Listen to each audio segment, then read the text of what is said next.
First of all, great to see you all here. I'm amazed at the turnout of this lovely beach. Good to see some old friends and some new ones as well. Just to say that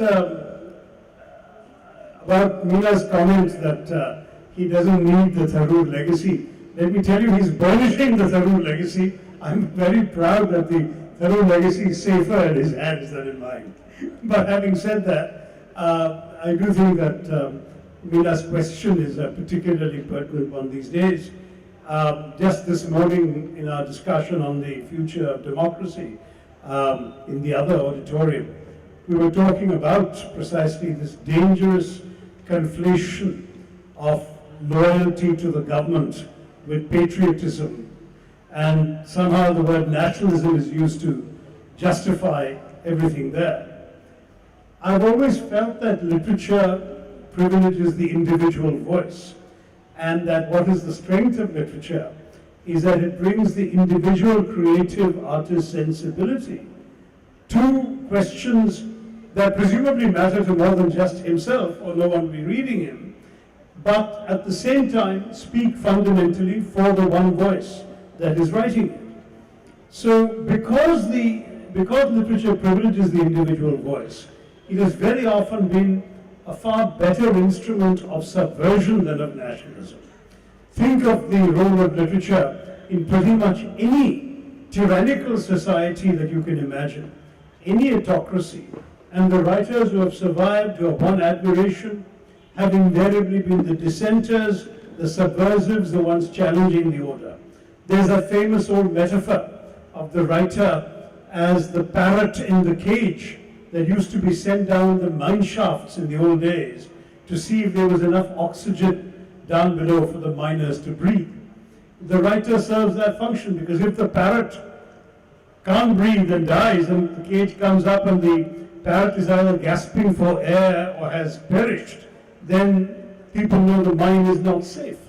And if the writer is gasping or choking or unable to breathe, or worse still, is persecuted, jailed, hanged, and so on, then you know there is something radically wrong with the society. First of all, let me say it's a pleasure to be here. This is my first trip to Calicut, and my wife is here with me, and we're both already falling in love with the city. And we're really glad to have such a wonderful audience here. And to, I can't really think of a better place to talk about a house with books, and books from all over the place. So my mother, when we were young, would read to us from the Shahnameh, the Persian Book of Kings, just as much as she might read to us from a collection of Bengali folk tales. For me, growing up, I really did feel that part of the function of reading was journeying to other places. I read not to see myself reflected in the fiction or the mythology or the epic or whatever that I was reading. I wanted to learn about other places. And I don't think that's necessarily the only way to think about literature. A lot of people write to explore the self, to excavate the sense of the nation. But for me, it was really always a journey elsewhere. And in my writing of fiction, I think I've also tried to channel that interest. That, the point for me of reading and for writing is engaging worlds sort of away from me and often outside the bounds of the nation. It's interesting, Kanishk, that you mentioned that, because when I read your book, this is the feel I got, that here is a flaneur. He's a loiterer of the world, and I think all global spaces and even interstellar spaces are yours, Kanishk. But what is very interesting about your writing is, you are still very rooted in the national, right? You don't want to float free of the national. While Kanishka's writing, in a sense, is post-national. Would you like to respond to that? You're totally correct, because I think Kanishk is in fact writing very much a 21st century sense about refugees fleeing an unnamed Middle Eastern country and taking refuge in an unnamed Scandinavian country. Now, each of these show that the author is transcending the concerns of time, of space, of geography, and of allegiance, except perhaps to the allegiance that he has to the written word and to the word as an instrument of conveying something really valuable about the human condition. Whereas in my case, I have written almost entirely and exclusively. See our own, the Persian tales, for example, our own Katha Sagar. So many stories, so many narrative traditions reflected in your stories. So, did you grow up reading all this, or is it something that came? I did grow up, I think both my parents were very keen to foist Marquez on us when we were about 12 or 13 years old. But beyond that, I think we also were raised with a very eclectic sense of what literature is. It wasn't just novels from the 20th century, it was, as you mentioned, all sorts of folk tales, epics, and myths. And in many ways, I enjoy reading those and get as much out of those as I might out of a realist 20th century novel. I find both those kinds of sources of inspiration quite fruitful. Also, I have to say, I read a lot more in translation than I read in English. And I think that habit of reading in translation, I think, especially in writing short stories, really helped me find my tone and find the shape of my writing. You mentioned Borges. I am heavily indebted to some of the South American and Southern European writers and some of the traditions that they have emerged out of. So yes, I think also in general, I believe in the power of the pre-modern kind of telling. It's funny that you mentioned Old English. I studied Old English, and I love the rhythms of that language. And I think in many ways what excites me about the pre-modern way of telling is that it often has more to do with the way a story is told than the story itself. And obviously the story matters. And I think as a writer living in the age of the internet and TV and film, we really have to think about why is the way I am delivering narrative and meaning in the vehicle of prose. Why is this important now when people have so many other ways of receiving narrative? And I think one of that is that there's a joy in the artifice of writing and the artifice of language. And as a writer, I think that's where I take a lot of pleasure. This is a question I challenge the audience with. Please read this book and see whether you can translate Kanishk. Because as a person who knows both Malayalam and English, some of the stories I think would pose a great dilemma for a translator. So I have a vague feeling that you might feel a little lost in translation, Kanishk. I hope not. There is a lovely Malayalam edition of the book. It already exists, the Malayalam edition. Really? Yes, DC Books has brought it out in Malayalam. Who's the translator? I don't know. Kanish, did you remember the name of the translator? Is the translator here? No. Anyway, there is a DC Books Malayalam edition of Somewhere Among the Stars. Really? It's already been published? Already been published, and you should see whether your fears have been hopefully proven groundless. I wanted to ask you a question. Amongst this collection of stories, there's a story of the United Nations in space. What I also felt was, it's a very interesting story. Why was Luxembourg the only woman in the story? I have no idea. In fact, Kanishk had his own idiosyncratic decisions for which characters would do what. And, in my pedantic diplomatic way, when he sent me the manuscript, I made some silly comments like, Japan wouldn't do that, or Liechtenstein wouldn't do that, or whatever. And he cheerfully ignored them all and did his own thing. You'll have to ask the author. All the countries of the world are men. Luxembourg is the only country which is a woman. I was shocked by that. There are, to be fair, there are a few other women in the story. Botswana is a woman, and Panama is a woman as well. But generally, there are fewer female ambassadors than us. I remember when Madeleine Albright was ambassador to the UN, she used to have a lunch group of 8, because of the 192 countries, there were only 8 women ambassadors. So he wasn't totally off in skewing the balance, to be realistic. But on translation, I should tell you one very interesting experience I had is that my novel, The Great Indian Novel, when it came out, as you know, the title was not only a play on the whole idea of the great Indian novel or the great American novel, all of those conceits that exist in literature. It was also because the novel reinvents the Mahabharata as a satirical tale of 20th century India, Maha being great and Bharata being India, the great Indian novel was an allusion to Mahabharata. Now, obviously, in all the translations into Western languages, that was completely lost. Because in English, you could say the great Indian novel was both the great Indian novel and the novel of Great India, if you want. Whereas in French or Spanish or whatever, it was just a literal translation with the great modifying India, and that was that. In Malayalam, I thought they did a very clever translation of the title. And they called it Mahabharata Katha, with Bharata in brackets. Mahabharata Katha, which I thought was incredibly clever because they conveyed simultaneously, there is not a literal translation of Mahabharata, otherwise why is there this funny bracket, why is there Katha at the end, and the way in which I thought it was rendered, it conveyed some of the hinted playfulness that the book obviously promises within. Which is the story you like best in this collection? It gets very difficult because, whenever I am asked about which of my books I like best and so on, I always respond, that's like asking a father which of his children he likes the best, because you really do put all of yourself into everything you write. And it's extremely invidious to choose one book out of, in my case, 16 that I've written, or in Kanishk's case, one story out of the 13 in the collection. I thought each of them, and I did read them at the time that he first finished writing them, so I also read them over a period of time.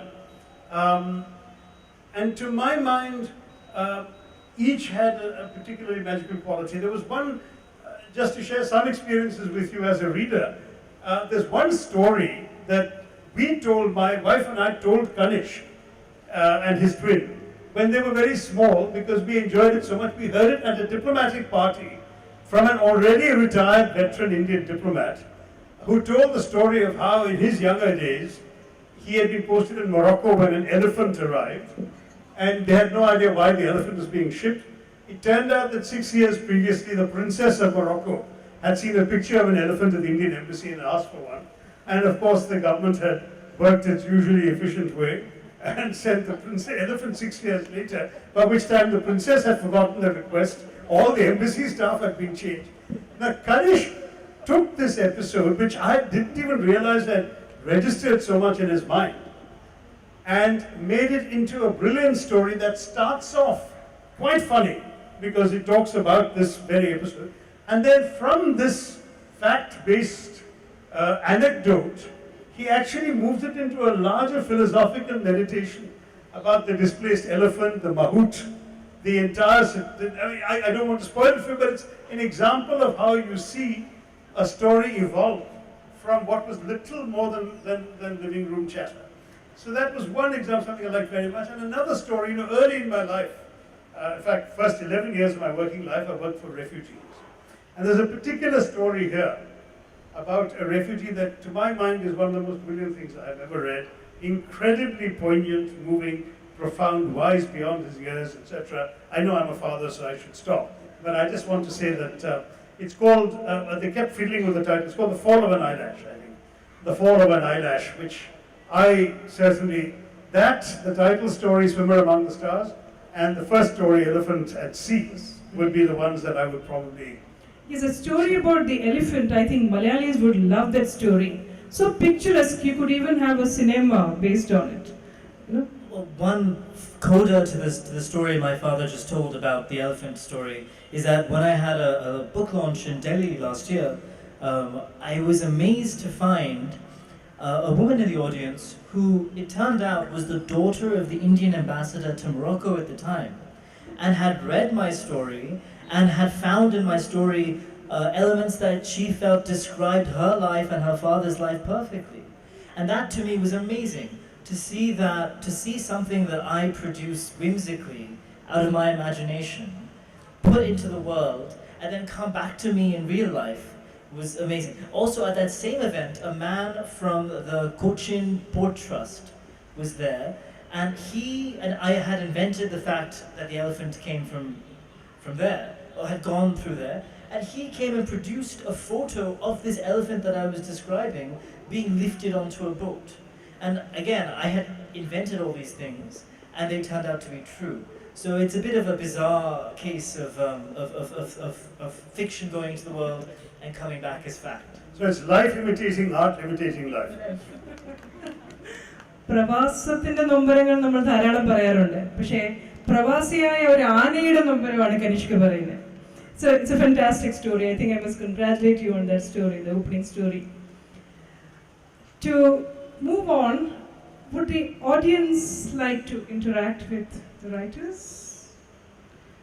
Is there a mic for the audience? Otherwise,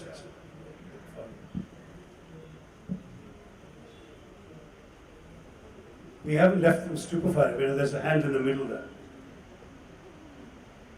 Aruk, are you unsure? Not really. Yeah. Maybe they were just waving. Yeah, somebody did raise a hand there in the middle on the left. Hi. So my question to you is like, Shashi Tharoor is obviously a pride, any Malayali's pride, and you are lucky to be mentored by him. We'd like to know more about his influence in you coming up with your literary work, if at all he is ready. Yeah, no, listen, I'm very grateful to have both my parents who are writers and readers. My mother's a professor of literature, my father, as you know, is a very fine and accomplished writer, and so to have both their mentorship for me has been a great privilege. Also to see, I grew up, I had the fortune of being able to attend readings and literary events from a young age. So that meant that the world of writing never felt to me like some kind of opaque, distant place, and I accept that very much as a fortune. It always seemed that writing was something in reach, and I always wanted to write. So no, I'm very grateful for that. I think both my parents, my father especially, their interests in politics, in history, have very much informed my brother and me. We both share those interests. We do think of literature as a way of engaging the wider world, of bringing politics and culture into being, into conversation. So those influences are indelible. It's funny. When I write something, mostly when I write fiction, when I complete a story, the first people I send it to are my mother, my father, and my wife, and my twin brother. And so I've been very fortunate to be raised in sort of a virtual dining table, constantly thinking about and I think enriching the work I'm doing. And that's a great privilege I have.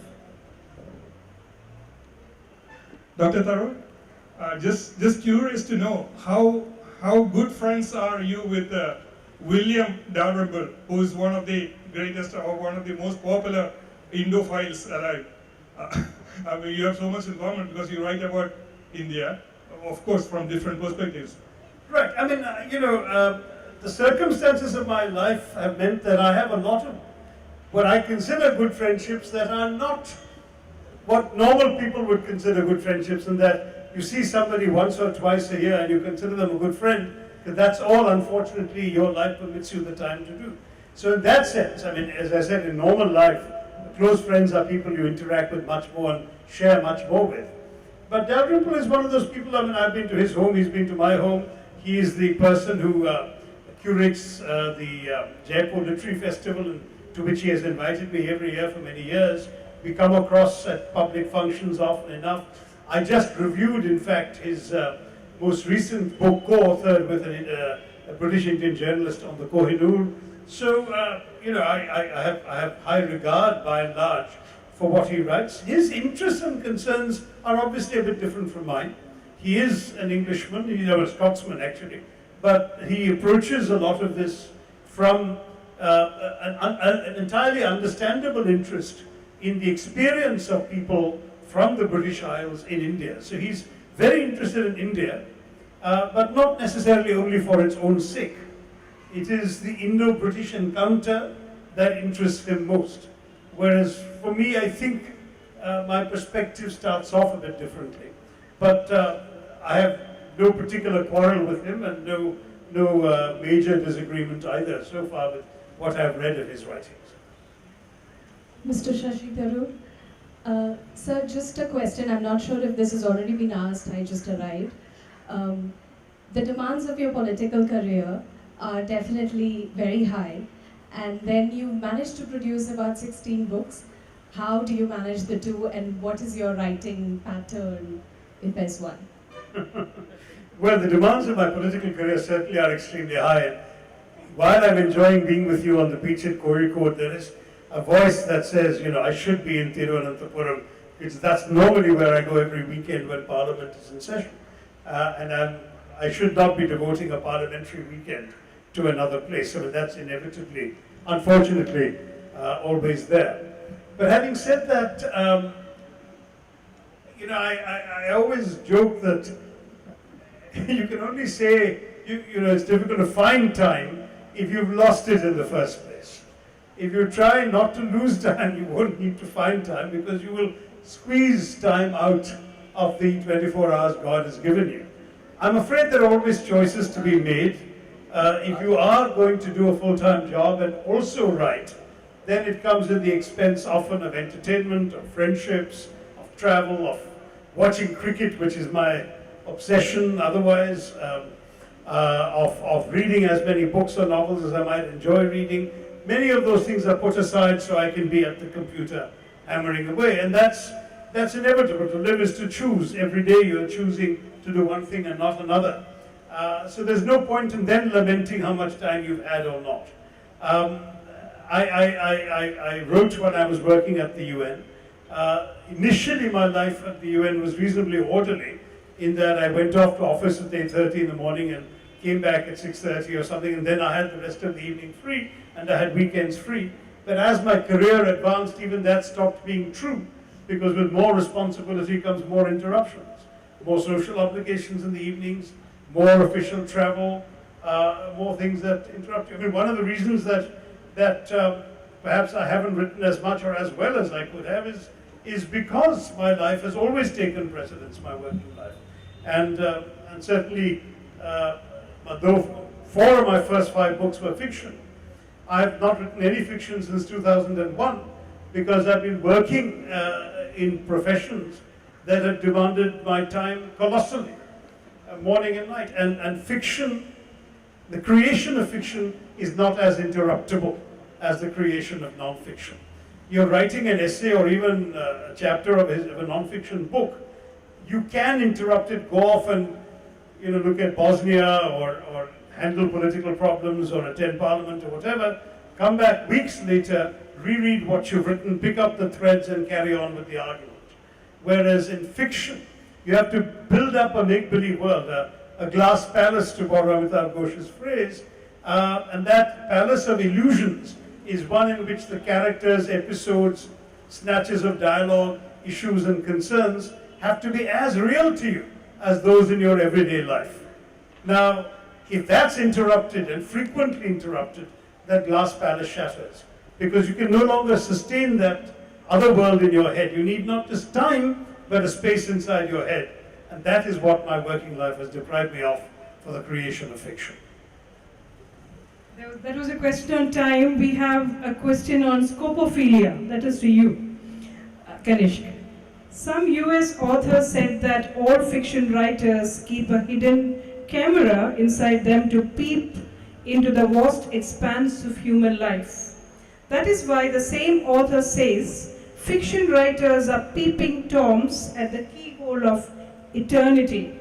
My question to Kanishk is whether writers are so voyeuristic.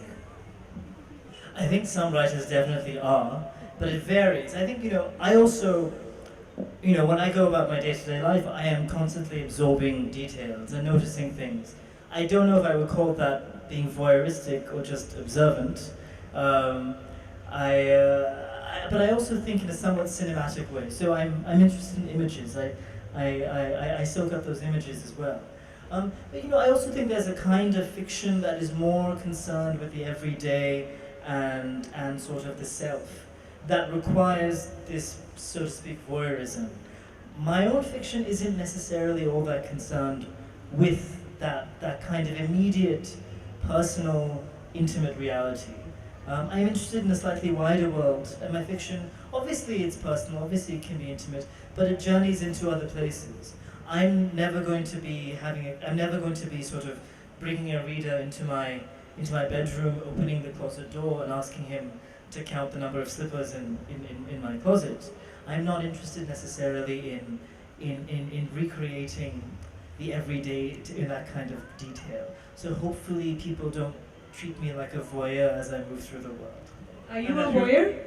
I couldn't know. But I haven't written fiction for a long time, so I do have to be observant, as it were, in writing non-fiction. But I'm dealing mainly with ideas, policies, and issues in most of my last few books, or with history, which of course means dipping into old documents, archives, and old books, but not so much into details of people's lives. But I would say that Kanishk writing, as you've read it, he's very much a creature of the imagination. A lot of what he writes is off his head, and he inhabits worlds that he couldn't possibly. I know for a fact he's never been to Antarctica.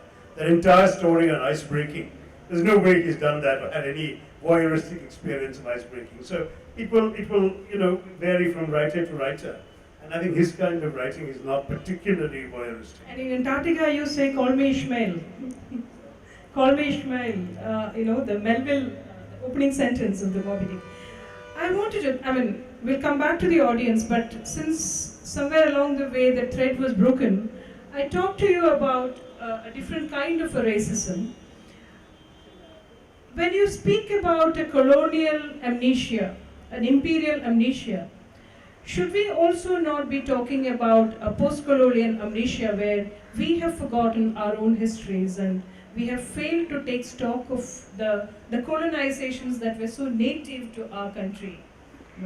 There were different kinds of colonizations. Yeah, I mean that certainly could be argued. I'm no great expert on all of this, and certainly I would not pretend, for example, to have anything like the understanding of what we've done to our Adivasi people, for example, ourselves, in a process that arguably began with the British, but perhaps has accelerated since independence. If that's what you mean, have I got your question right? Arguably, yes, but there are people around, and Ram Goa has written about it. There are Nandini Sundar just has a book out quite recently on this. I mean, there are activists in our society who are throwing the light on every one of our issues. It's difficult to hide issues in this country because we have a thriving democracy, and we do have people who are prepared to examine all sorts of things that others may want to brush under the carpet. So in Britain too, I'm not pretending that none of this is available. Of course it is if you get to university level. If you are studying at SOAS or LSE or whatever, you can certainly have access to scholars who are working in this field and study this field and so on. I'm referring to the general public, the average school system, the high schoolers and so on, maybe even sort of most undergraduates who don't focus history, they won't have an awareness of it. Similarly, in India, those who care can find out about anything, in my view. But it seems that generally speaking, we offer a fairly limited palette of colors for the national sort of paintings to be drawn, to be painted, as it were. Any other questions from the audience?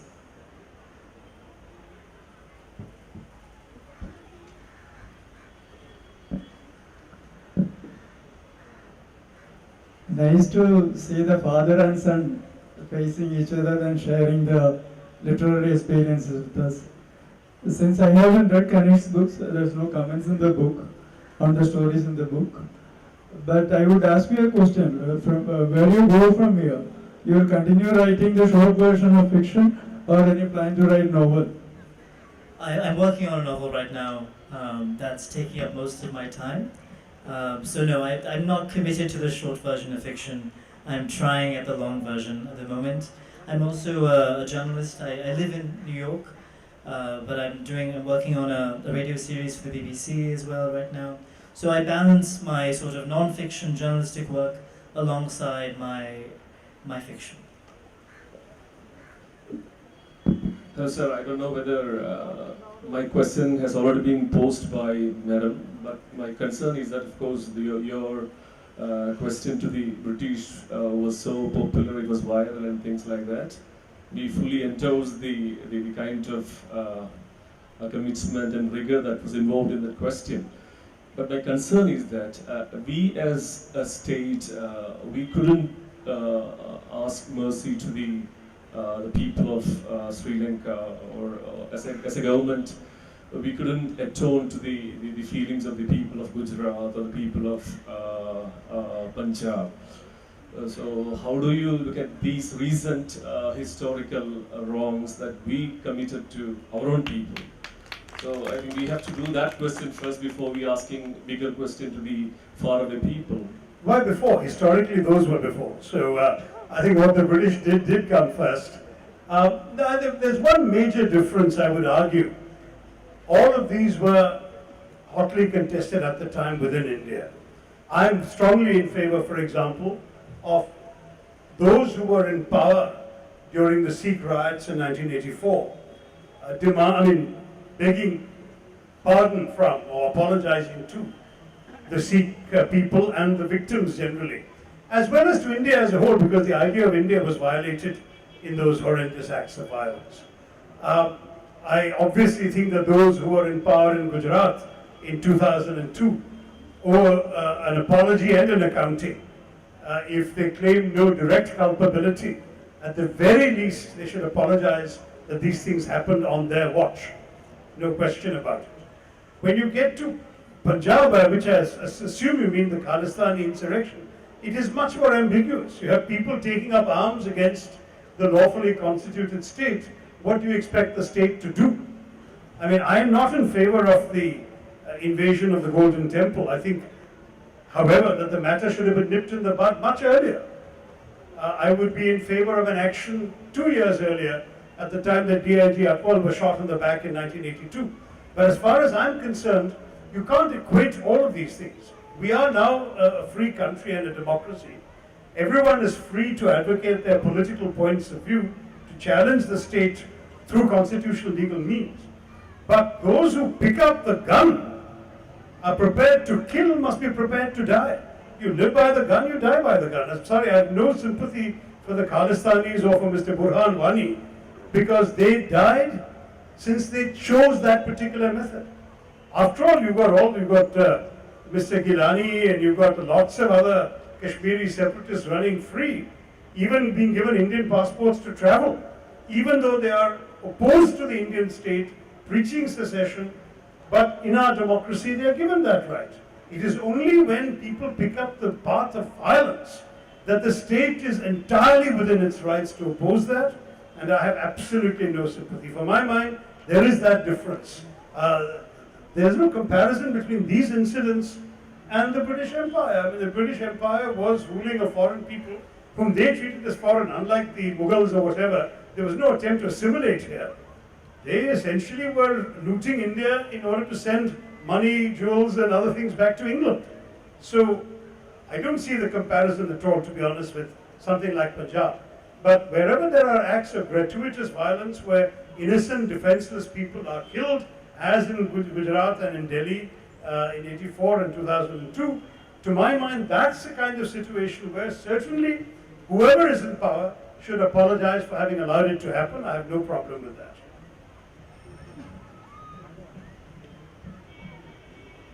Hello. I think I'll come back to the last question that Can I put a question?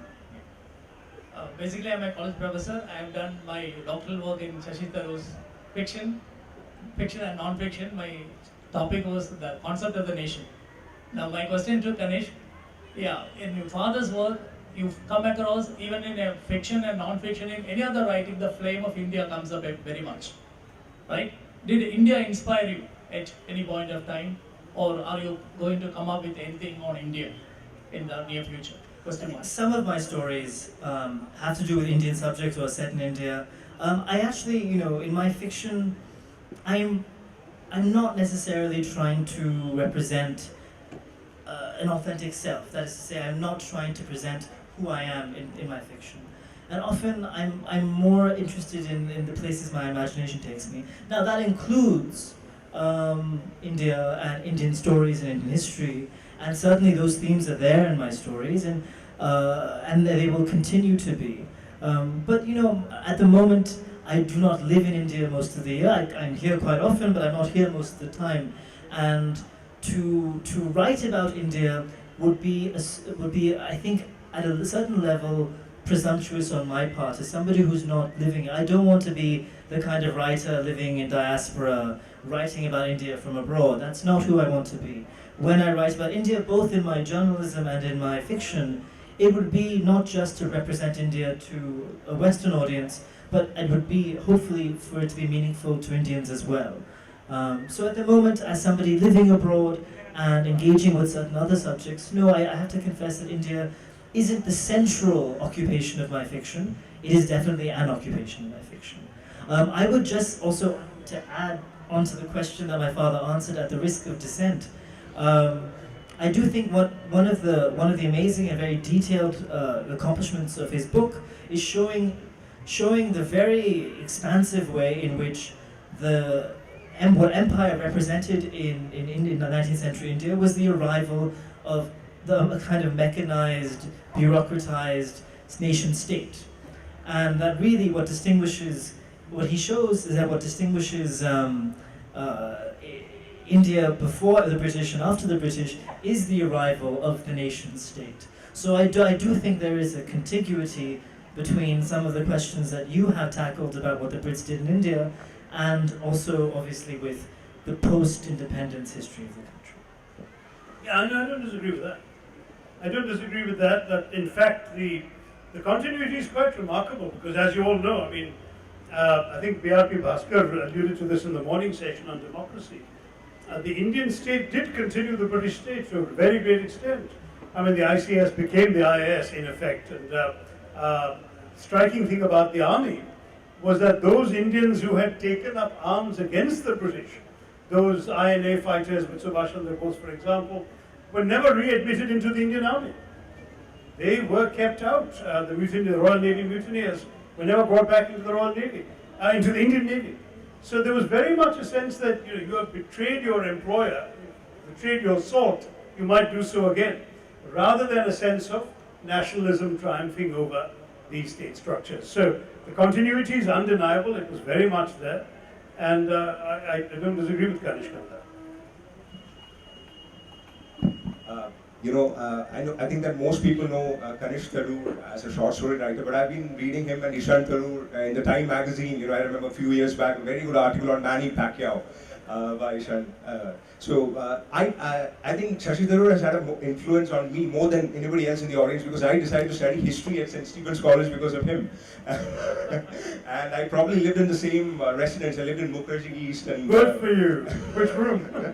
I think it was 5B, I don't know, it was in the ground floor. I don't know, did you live there? I don't know. But I would have discussions about you with Dr. Baker, David Baker, and he would tell me the kind of things that you would do in your, in college. So my question is, you started off as a historian, you were trained as a historian, but you went on to become a diplomat, you did your PhD for reasons of state, and I've been following your work for a while. I've read India Shastra, The Elephant, the Tiger and the Cell Phone, and great Indian novel, Bookless in Baghdad. So you were sort of compelled to come back to being a historian, like all of us saw the video, it went viral. So you were in a way compelled to come back to it. You're a reluctant historian in a way, I guess. So how does it feel to, do you feel it's come back full circle, your life as a historian, and so how does it feel to be a historian once again? And if you could answer, tell me a few historians that you really like, history books that really influenced you. Well, first of all, let me stress that I am not truly a professional historian, I'm very much an amateur, and therefore I wouldn't presume to use that label for myself. I wrote a book of history. Whether that makes me a historian, I think would be one leap too far, except that I genuinely enjoy reading history, and I found myself enjoying writing about it. In fact, when I did my short biography of Nehru, which was based pretty much entirely on secondary sources plus Nehru's own writings, a lot of friends told me, gosh, you made history come alive for us, why don't you write more history? But I didn't. My next few books were all about contemporary India. When this opportunity came up, it was actually fascinating, because one of the things, for example, that's so different from when I did my doctoral thesis. My doctoral thesis was again on contemporary international politics, not on history, but research techniques have become so much easier these days.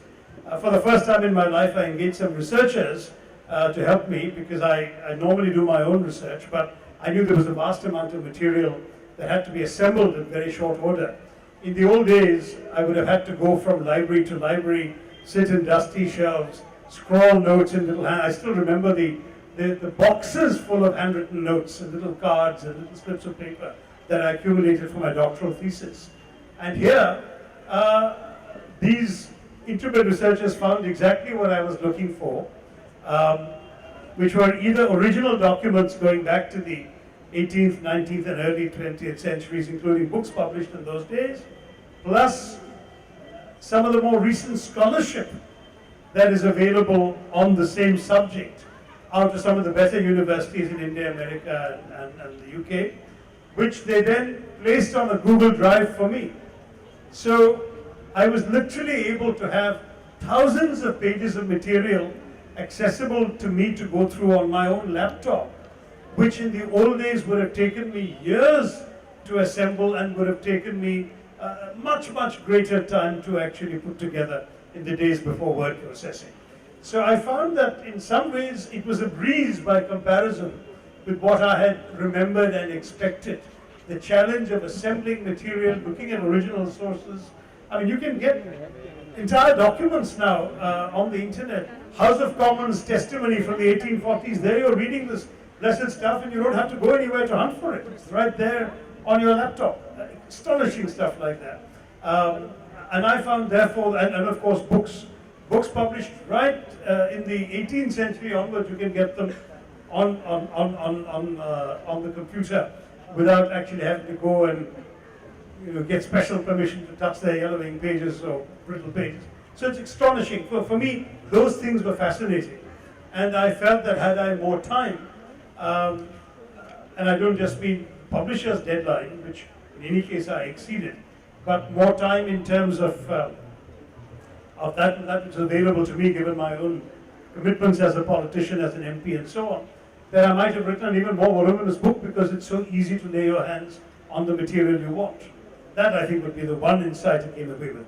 But I did enjoy writing it, and I may not be totally averse to writing about history or some aspect of history in future, except I do want to point out this book is less a work of history than a work of historical argument.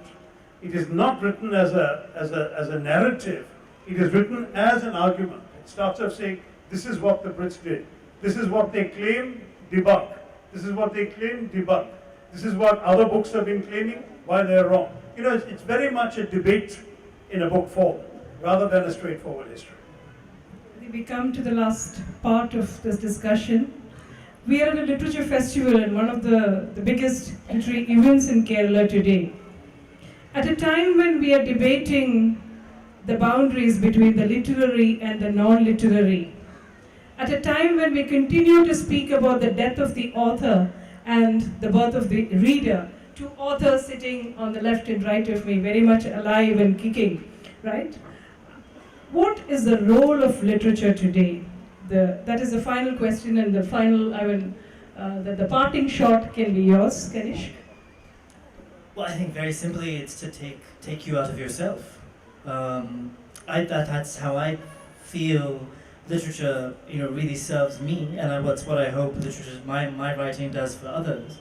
And I think it's very easy in the age we live in, with social media and the obsession with sort of refracting yourself through the prism of these new technologies, to be a little bit obsessed with yourself and a bit obsessed with constructing yourself. So I would say very simply that the role of literature is to build and sustain a world outside of yourself to dwell in.